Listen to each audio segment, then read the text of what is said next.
warahmatullahi wabarakatuh. Kepada yang terhormat Ibu Dr. Minsih, Magister Pendidikan, dosen pengampu mata kuliah pendidikan anak berkebutuhan khusus Universitas Muhammadiyah Surakarta. Rekan-rekan mahasiswa Prodi Magister Pendidikan yang saya hormati pula, izinkan saya, Anjar Sriwidodo, mempresentasikan tugas makalah yang berjudul Identifikasi, Asesmen, dan Membangun Komunikasi dengan Pihak Terkait dalam Mendidik Anak Berkebutuhan Khusus. Bapak Ibu yang saya hormati, kajian mengenai anak merupakan hal yang penting dan menarik, yang tidak pernah akan kehilangan makna, karena menjadi kebutuhan semua orang. Anak merupakan eksistensi dari kehidupan, secara individu bagi kepentingan sebuah keluarga, maupun secara universal bagi kepentingan kelestarian umat di muka bumi ini.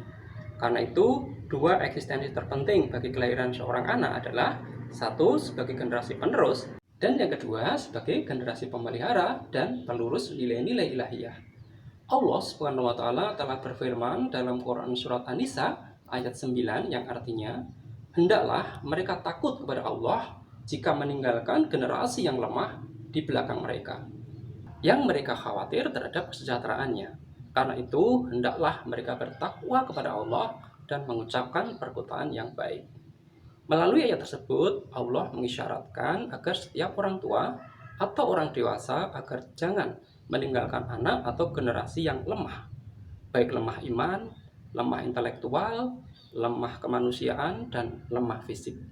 Akan tetapi, apabila Allah Subhanahu wa Ta'ala telah memberikan anugerah, yaitu anak berkebutuhan khusus, maka sudah menjadi tanggung jawab orang tua untuk memberikan pendidikan yang terbaik bagi putra-putrinya tersebut. Peserta didik dipandang sebagai makhluk Tuhan dengan fitrah yang dimilikinya, sebagai makhluk individu dan makhluk sosial yang sempurna dan memiliki sifat yang unggul. Secara filosofis, terdapat nilai-nilai untuk menegaskan peserta didik yang normal dengan anak berkebutuhan khusus.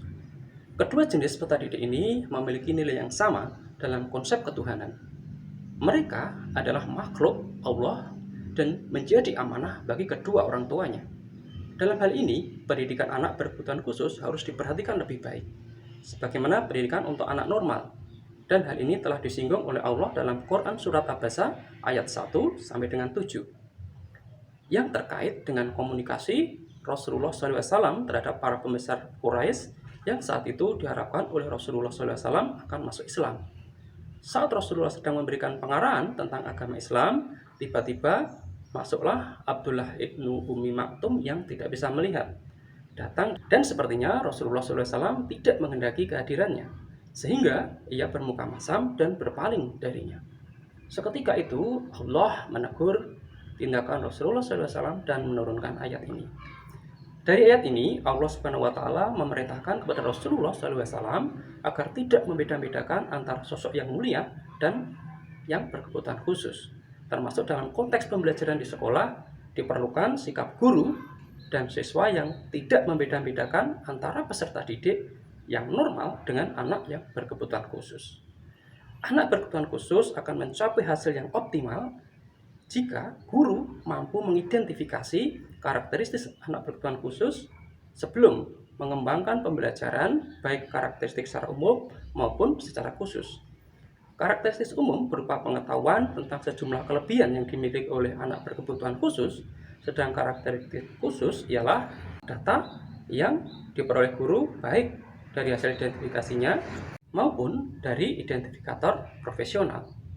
Berdasarkan latar belakang tersebut, maka dapat dirumuskan permasalahannya, yaitu mengapa identifikasi terhadap anak berkebutuhan khusus perlu dilakukan di sekolah. Yang kedua, apa tujuan dilaksanakan asesmen terhadap anak berkebutuhan khusus di sekolah. Tiga, mengapa membangun komunikasi dengan pihak terkait dalam mendidik anak berkebutuhan khusus penting untuk dilakukan. Lalu, apa yang dimaksud dengan identifikasi anak berkebutuhan khusus?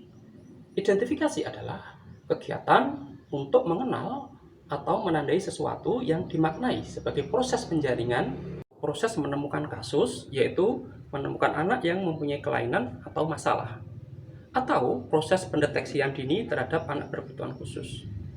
Identifikasi merupakan langkah awal dan sangat penting untuk menandai munculnya kelainan atau kesulitan pada anak berkebutuhan khusus. Masalah pada anak ini diperoleh dari keluhan-keluhan orang tua dan keluarganya atau keluhan guru, dan bisa juga didapatkan dari pengalaman di lapangan. Kegiatan identifikasi anak berkebutuhan khusus dilakukan untuk 5 keperluan. Yang pertama, penjaringan. Yang kedua, mengalih tanganan. Dan yang ketiga, klasifikasi. Keempat, perencanaan pembelajaran. Dan yang kelima, pemantauan kemajuan belajar. Kegiatan identifikasi sifatnya masih sederhana dan tujuannya lebih ditekankan pada menemukan apakah seorang anak itu tergolong anak berkebutuhan khusus atau bukan. Sasaran identifikasi anak berkebutuhan khusus adalah seluruh anak usia prasekolah dari usia sekolah dasar. Sedangkan yang secara khusus sasaran identifikasi anak dengan kebutuhan khusus adalah yang pertama, anak yang sudah bersekolah di sekolah dasar, anak yang masuk ke sekolah dasar atau madrasah ibtidaiyah. Yang ketiga, yaitu anak yang belum atau tidak bersekolah yang dikarenakan oleh orang tuanya merasa anaknya ini tergolong ABK, sedangkan SLB itu jauh dari tempat tinggalnya. Sementara itu SD yang terdekat itu belum mau untuk menerimanya. Dan yang keempat adalah anak yang drop out dari SD atau madrasah ibtidaiyah yang dikarenakan oleh faktor akademik. Untuk mengidentifikasi seorang anak apakah tergolong oleh anak dengan kebutuhan khusus atau bukan, dapat dilakukan oleh yang pertama bisa oleh guru kelas, kemudian orang tua anak itu sendiri, dan yang ketiga bisa dilakukan oleh tenaga profesional yang terkait. Sedangkan yang menjadi alat identifikasi sederhananya adalah yang pertama, form 1 berisi tentang informasi mengenai riwayat perkembangan anak tersebut. Informasi riwayat perkembangan anak ini adalah informasi mengenai keadaan anak sejak dia dalam kandungan hingga akhir-akhir tahun sebelum si anak ini masuk ke sekolah dasar. Informasi ini penting sebab dengan mengetahui latar belakangnya dari perkembangan anak ini, mungkin kita dapat menemukan sumber dari penyebab problema pembelajaran tadi. Kemudian form 2 berisi tentang informasi data tentang orang tua atau wali dari siswa tersebut. Kita mengenai anak, diperlukan juga data dari orang tua atau wali siswa, sekurang-kurangnya informasi mengenai identitasnya, kemudian hubungan antara orang tua dengan anak itu seperti apa, kemudian sosial ekonomi orang tua seperti apa, atau jumlah tanggungan dari keluarga tersebut, atau juga tanggapan orang tua terhadap anak tersebut itu seperti apa. Form 3 berisi tentang informasi profil dari kelainan dari si anak ini. Informasi mengenai gangguan atau kelainan anak ini sangat penting, sebab dari beberapa penelitian terbukti bahwa anak-anak yang prestasinya belajarnya itu rendah itu cenderung memiliki gangguan atau kelainan dari sebagai penyerta. Bagaimana teknik untuk mengidentifikasi anak berkebutuhan khusus? Yang pertama, dengan teknik penjaringan atau disebut dengan screening. Pada tahap ini, identifikasi berfungsi untuk menandai anak-anak mana yang menunjukkan gejala-gejala tertentu, kemudian menyimpulkan anak-anak mana yang mengalami kelainan atau penyimpangan tertentu, sehingga tergolong anak berkebutuhan khusus. Kedua adalah pengalih tanganan atau dinamakan dengan referral. Berdasarkan gejala-gejala yang ditemukan tadi pada tahap penjaringan, selanjutnya anak-anak yang ini dapat dikelompokkan menjadi 2 kelompok. Yang pertama adalah yang dapat ditangani secara langsung oleh guru dalam bentuk layanan pembelajaran yang sesuai. Dan yang kedua adalah anak-anak ini perlu dikonsultasikan dengan keahlian yang lebih dahulu atau dinamakan dengan referral, seperti seorang psikolog, dokter, ortopedagog, kemudian terapis, bisa juga ditangani oleh guru secara langsung. Yang ketiga adalah klasifikasi. Berdasarkan gejala-gejala yang ditemukan pada tahap penjaringan, kemudian tadi sudah dikelompokkan jadi 2 kelompok. Yang pertama tadi ada anak yang dirujuk ke ahli atau tenaga profesional atau ditangani oleh guru sendiri melalui layanan pembelajaran yang sesuai. Dan yang kedua, anak perlu dikonsultasikan tadi kepada seorang psikolog, dokter, atau yang lain. Keempat adalah perencanaan pembelajaran. Pada tahap ini, kegiatan identifikasi ini bertujuan untuk keperluan penyusunan pembelajaran yang diindividualisasikan yang dasarnya adalah hasil dari klasifikasi tadi. Tiap jenis dan gradasi atau tingkat kelainan anak berkebutuhan khusus ini memerlukan program pembelajaran yang berbeda satu dengan yang lain. Pemantauan kemajuan belajar. Kemajuan belajar perlu dipantau untuk mengetahui apakah program pembelajaran khusus yang diberikan pada si anak ini berhasil atau tidak. Apabila dalam kurun waktu tertentu anak ini tidak mengalami kemajuan yang signifikan, berarti perlu ditinjau kembali. Bagian kedua materi ini adalah asesmen anak berkebutuhan khusus. Yang dimaksud dengan asesmen adalah suatu penilaian yang komprehensif melibatkan anggota tim untuk mengetahui kelemahan dan kekuatan dari anak. Yang mana hasil keputusan ini nanti dapat digunakan untuk menentukan layanan pendidikan yang dibutuhkan anak sebagai dasar untuk menyusun rancangan pembelajaran. Adapun tujuan pelaksanaan asesmen dalam pendidikan anak berkebutuhan khusus ini adalah untuk menemukan dan menetapkan di mana letak masalah yang dihadapi serta apa yang menjadi kebutuhan belajar dari seorang anak.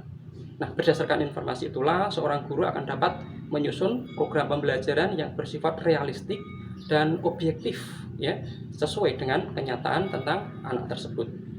Yang menjadi ruang lingkup asesmen pendidikan anak berkebutuhan khusus yaitu secara garis besar asesmen dikelompokkan menjadi dua, yaitu asesmen akademis dan asesmen perkembangan.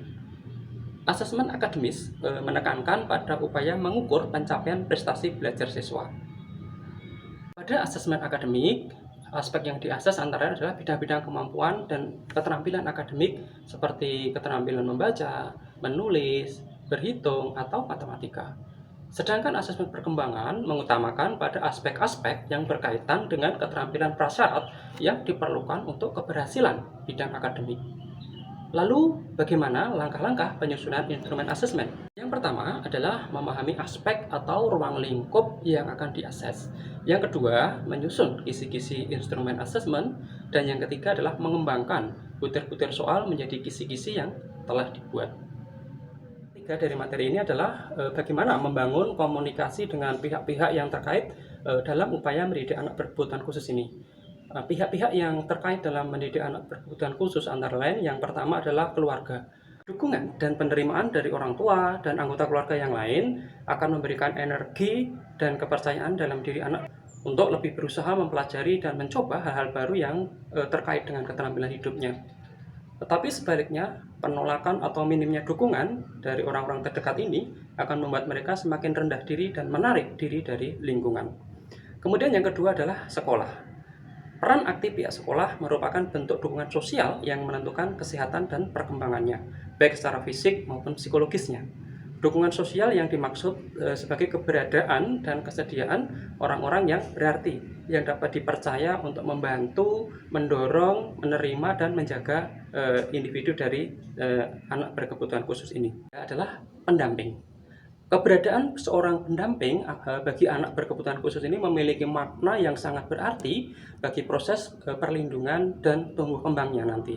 Oleh karena itu, pengetahuan dan kapasitas dari pendamping ini perlu diperhatikan dan ditingkatkan supaya memberikan dampak yang signifikan dalam merawat, memelihara, kemudian mendidik, dan meramu bakat yang dimiliki oleh anak yang berkebutuhan khusus.